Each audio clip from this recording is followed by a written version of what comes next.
Hello everyone, welcome back to my YouTube channel Iconic Fusion। तो आज हम लोग डिस्कस करने वाले हैं इनकम के बारे में and various heads of income. Income मतलब जो हमें मनी रिसीव होता है रेगुलर बेसिस पे थ्रू आवर वर्क और एनी इन्वेस्टमेंट एक्सेट्रा, उसे हम इनकम कहते हैं। एवरी ईयर इस इनकम पे हम टैक्स पे करनी होती है गवर्नमेंट को। तो income tax is a direct tax जो गवर्नमेंट लिवाई करती है अपने सिटीजन्स पे इनकम के बेसिस पे। डायरेक्ट टैक्स क्या होता है? डायरेक्ट टैक्स मीन्स जो एक एम्प्लॉय डायरेक्टली पे करता है गवर्नमेंट को, मतलब जिसने कमाया, जिसको इनकम हुई, वही टैक्स पे करता है। बट इनडायरेक्ट टैक्स के केस में ऐसा नहीं होता। इनडायरेक्ट टैक्स में बर्डन ट्रांसफ़र होता है टैक्स का, बट वो हम लोग डिस्कस नहीं करेंगे अभी बिकॉज हम इनकम टैक्स के बारे में डिस्कस करने वाले। तो income tax is direct tax जो गवर्नमेंट लेवाई करती है अपने सिटीजन पे इनकम के बेसिस पे। तो इनकम सिर्फ वही नहीं होता जो सैलरी के फॉर्म में मिले। इनकम को वेरियस हेड्स में डिवाइड किया गया है। There are 5 heads of income. Income from capital gain is the first one, then profit and gain from business and profession. The next one is income from other sources, income from salary and income from house property. तो हम इन 5 heads के बारे में अभी detail में discuss करने वाले हैं। So let's start. So the first one जिसके बारे में हम लोग डिस्कस करने वाले हैं वो है इनकम फ्रॉम सैलरी। तो इनकम फ्रॉम सैलरी क्या होता है? एनी इनकम जो एम्प्लॉय को रिसीव होती है अपने एम्प्लॉयर से अपने सर्विसेज प्रोवाइड करने के लिए, उसे इनकम फ्रॉम सैलरी के अंडर टैक्सेबल किया जाता है। तो इस पर मैं एग्जांपल दूंगी। फॉर एग्जांपल जो जजेस को सैलरी मिलती है अपने, जैसे हाई कोर्ट के जजेस हो या सुप्रीम कोर्ट के जजेस हो, अपना जज का जो काम करने के लिए, अपने सर्विसेज प्रोवाइड करने के लिए उनको जो सैलरी मिलती है उसे इनकम फ्रॉम सैलरी के अंदर टैक्सेबल किया जाता है। फिर नेक्स्ट एग्जांपल ले सकते हैं हम लोग, जैसे सैलरी रिसीव बाय डायरेक्टर्स। जैसे हमें पता है एक कंपनी में दो टाइप के डायरेक्टर्स होते हैं, executive directors and non executive directors. Executive directors वो होते हैं who look after the day-to-day working and day-to-day function of the company and who work in full-time employment of the company. And non-executive directors वो होते हैं जो part time काम करते हैं कंपनी में, जैसे कि इंडिपेंडेंट डायरेक्टर्स हो या फिर एडिशनल डायरेक्टर्स हो या अल्टरनेट डायरेक्टर्स हो, ये पार्ट टाइम काम करते हैं। तो इनको जो इनकम होती है वो इनकम फ्रॉम सैलरी नहीं कंसिडर करते हैं। बट जो एग्जीक्यूटिव डायरेक्टर्स होते हैं उन्हें सैलरी मिलती है कंपनी के थ्रू फुल टाइम अपनी सर्विसेज प्रोवाइड करने के लिए, day to day functioning of the company. उसके लिए जो वो सर्विसेज अपनी प्रोवाइड करते हैं उन्हें जो सैलरी मिलती है उन्हें इनकम फ्रॉम सैलरी के अंडर टैक्सेबल किया जाता है। फिर नेक्स्ट है सैलरी रिसीव बाय लिक्विडेटर। अभी लिक्विडेटर कौन होता है? लिक्विडेटर मतलब जैसे कि अगर कोई कंपनी लिक्विडेशन में जा रही है, वाइंडिंग अप हो रहा है किसी कंपनी का, मतलब कोई कंपनी बंद होने वाली है, तो एक लिक्विडेटर को अपॉइंट किया जाता है जो कंपनी के असेट्स को वैल्यू करता है और जो क्रेडिटर्स, शेयर होल्डर्स, इन सब में डिस्ट्रीब्यूट किया जाता है कंपनी वाइंड अप होने के टाइम पे। और ये लिक्विडेशन का काम लिक्विडेटर करता है जिसे अपॉइंट किया जाता है, और उसे अपनी सर्विसेज प्रोवाइड करने के लिए जो सैलरी दी जाती है उसे भी इनकम फ्रॉम सैलरी के अंदर टैक्सेबल किया जाता है। इनकम फ्रॉम सैलरी के अंडर एक स्टेटमेंट ऑफ इनकम बनती है every year at the end of the year, जिसमें से बहुत सारे डिडक्शन को माइनस किया जाता है। जैसे कि अलाउंसेस मिलते हैं एम्प्लॉयज़ को, पर्क्यूसाइड्स मिलते हैं। अलाउंसेस मतलब क्या होता है? अलाउंसेस मतलब एक फिक्स्ड अमाउंट मिलता है एवरी मंथ अपने किसी भी चीज़ के एक्सपेंसेस के लिए, जैसे ट्रैवलिंग एक्सपेंसेस हो या लंच अलाउंसेस एक्सपेंसेस हो, ये सब एक्सपेंसेस के लिए जो फिक्स्ड अमाउंट मिलता है उसे अलाउंस कहते हैं। फिर और इनकम फ्रॉम सैलरी में जो टैक्सेबल किया जाता है, जैसे कि पर्क्यूसाइड्स मिलते हैं। पर्क्यूसाइड्स मतलब जैसे ग्रेट्युटी, पोगा, पेमेंट ऑफ ग्रेट्युटी एक्ट के अंदर जो ग्रेट्युटी मिलती है, जो 5 साल से ज़्यादा किसी कंपनी में काम करते हैं तो कंपनी उन्हें रिटायरमेंट के टाइम पे ग्रेट्युटी प्रोवाइड करती है, एक लंप सम अमाउंट प्रोवाइड करती है, तो उसको भी ऐड किया जाता है बेसिक सैलरी में, I mean statement of income के इसमें। इनकम फ्रॉम सैलरी के अंडर एवरी एम्प्लॉय को स्टैंडर्ड डिडक्शन मिलता है ऑफ मैक्सिमम ₹50,000 या फिर उसका ग्रॉस सैलरी, दोनों में से कोई भी कम। एक एम्प्लॉय जब रिटायर हो जाता है उसे पेंशन मिलता है, उस पेंशन से भी, उस पेंशन के कैलकुलेशन में जब वो पेंशन टैक्सेबल होता है तो वो पेंशन के टैक्सेबल के इसमें भी वो एम्प्लॉय स्टैंडर्ड डिडक्शन क्लेम कर सकता है। स्टैंडर्ड डिडक्शन एग्रीगेट अमाउंट से 50,000 दिया जाता है। इसका मतलब ये है कि अगर कोई एम्प्लॉय दो जगह पे काम करता है, दो एम्प्लॉयर के अंडर काम करता है, तो इसका मतलब ये नहीं है कि एक एम्प्लॉयर से 50,000 और एक एम्प्लॉयर से उसको 50,000, दैट इज टोटल 1 लाख नहीं मिलेगा। एग्रीगेट अमाउंट से 50,000 का ही मिलेगा स्टैंडर्ड डिडक्शन। फिर और भी डिडक्शन होता है, जैसे एंटरटेनमेंट अलाउंस होते हैं, किसी भी चीज़ के लिए, डे टू डे फंक्शनिंग के लिए जो अलाउंस मिलता है उसके ऊपर भी डिडक्शन मिला जाता है। फिर प्रोफेशनल टैक्स जो पे करते हैं हम अपनी एम्प्लॉयमेंट के लिए, जो पे करते हैं, जो पेमेंट बेसिस पे दिया जाता है, मतलब जब भी हमने प्रोफेशनल टैक्स किया तब पे किया तभी ही हमें डिडक्शन मिलेगा। तो नेक्स्ट हम लोग डिस्कस करने वाले हैं पीजीबीपी इनकम के बारे में।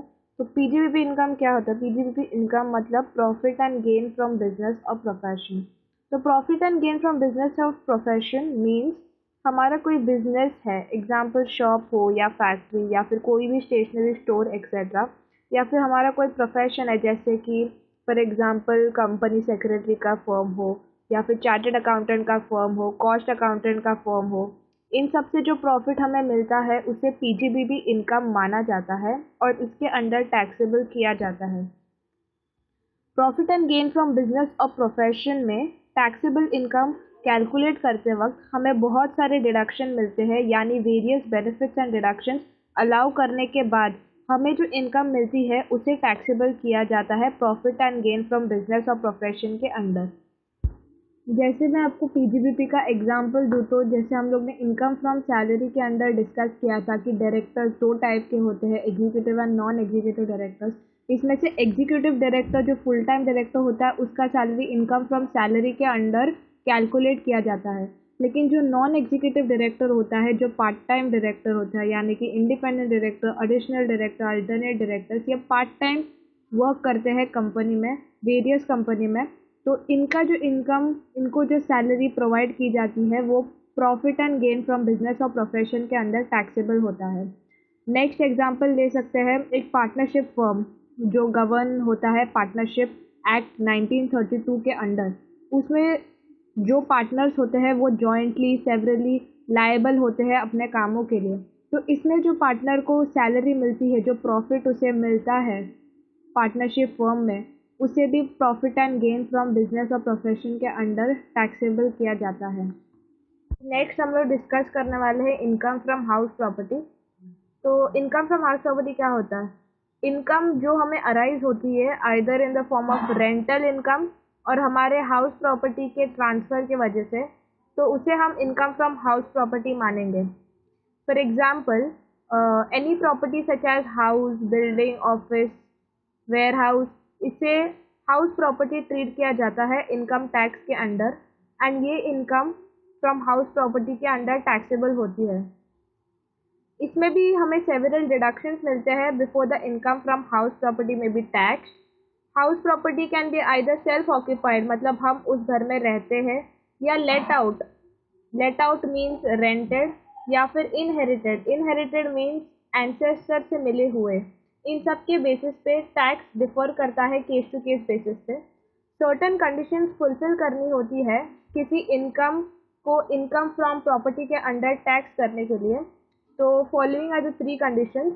फर्स्ट, आपकी house property should be a building, land और an apartment. Next is assessee should be the owner of the property. अभी असेसी मतलब जिसको इनकम हो रही है और जो टैक्स पेयर है उस प्रॉपर्टी का, उसके नाम पर वो प्रॉपर्टी होनी चाहिए। लास्ट, वो हाउस प्रॉपर्टी अपने किसी बिजनेस या प्रोफेशनल पर्पस के लिए यूज नहीं होना चाहिए। फॉर एग्जाम्पल जैसे कोई डॉक्टर अपनी हाउस प्रॉपर्टी में अपना क्लिनिक खोल देता है, तो उसमें से जो इनकम अराइज होगी उसको हाउस प्रॉपर्टी के अंदर टैक्सेबल नहीं किया जाएगा। वो घर या तो हम खुद रहने चाहिए या फिर हमने वो रेंट पे दिया होना चाहिए, उसे किसी बिजनेस या प्रोफेशनल पर्पस के लिए यूज नहीं किया जाना चाहिए। तो नेक्स्ट हम लोग डिस्कस करने वाले हैं इनकम फ्रॉम कैपिटल गेन। तो कैपिटल गेन मीन्स जो प्रॉफिट हमें मिलता है अपनी कोई कैपिटल असेट को बेचने पे, उस प्रॉफिट को इनकम माना जाता है एंड टैक्सेबल किया जाता है इनकम फ्रॉम कैपिटल गेन के अंडर। कैपिटल असेट बेचने पे हमें लॉस हो सकता है या फिर प्रॉफिट। टैक्स इनकम पे कैलकुलेट किया जाता है। Tax paid can be either long term और शॉर्ट टर्म। जनरली 36 मंथ का टाइम पीरियड होता है। मतलब अगर असेट को हमने 36 मंथ से ज़्यादा होल्ड करके रखा है तो उसे लॉन्ग टर्म कैपिटल असेट माना जाता है। और अगर अप टू 36 मंथ या 36 मंथ से कम तक वो असेट हमारे पास है तो उसे शॉर्ट टर्म कैपिटल असेट माना जाता है और इस बेसिस पे टैक्स कैलकुलेशन किया जाता है कैपिटल असेट का उसके ट्रांसफर होने पे। अभी कैपिटल असेट क्या होता है? कैपिटल असेट मतलब सब असेट्स, वेदर वो मूवेबल हो या इमूवेबल हो, टैंजिबल हो या इन। अभी कैपिटल गेन का मैं एग्जांपल दूँ तो जैसे मैं शेयर होल्डर हूँ किसी कंपनी के, मैं शेयर होल्ड करती हूँ या फिर कोई भी सिक्योरिटी होल्ड करती हूँ किसी कंपनी में, वो शेयर या सिक्योरिटी में ट्रांसफ़र कर देती हूँ यानी कि बेच देती हूँ।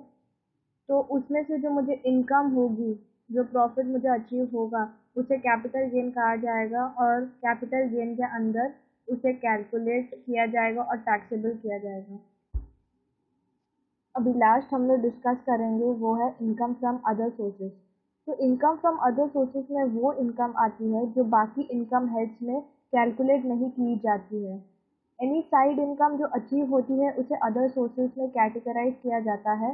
जैसे मैं एग्जांपल दूँ तो एमपी और एमएलए है, हमारे गवर्नमेंट बॉडीज़ जो गवर्नमेंट बॉडीज़ के अंडर काम करते हैं, एमपी और एमएलए, उन्हें अपनी सर्विसेज प्रोवाइड करने के लिए जो सैलरी दी जाती है उसे इनकम फ्रॉम अदर सोर्सेज में कैलकुलेट किया गया है, कैटेगराइज किया गया है और वो इनकम फ्रॉम अदर सोर्सेज के अंदर टैक्सेबल होता है।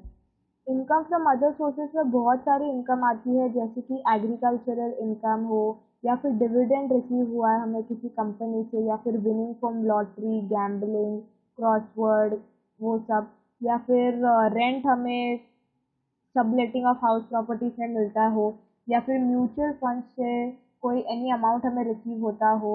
ऐसे वेरियस एग्जांपल्स है जो interest from income from other sources के अंदर टैक्सेबल किया जाता है और उसमें वेरियस एग्जेम्पशंस भी दिए जाते हैं जो एग्जेम्पशंस लगाने के बाद जो हमें इनकम मिलती है उसे टैक्सेबल किया जाता है इनकम फ्रॉम अदर सोर्सेज के अंडर। जैसे फॉर एग्जांपल अगर मैं एक एग्जांपल दूँ तो कि गिफ्ट के केस में अगर मुझे कोई गिफ्ट मिलता है किसी से in the form of cash तो उसे इनकम फ्रॉम अदर सोर्सेज के अंडर कैलकुलेट किया जाता है। तो ये है 5 हेड्स ऑफ इनकम और इनके बेसिस पे हमें end of the year net taxable income calculate किया जाता है। इसमें वेरियस डिडक्शंस भी दिए जाते हैं जैसे डिडक्शन अंडर चैप्टर 6A, वो हम लोग नेक्स्ट वीडियो में देखेंगे। अगर आपको वीडियो पसंद आया हो तो please do like, share and subscribe. Thank you.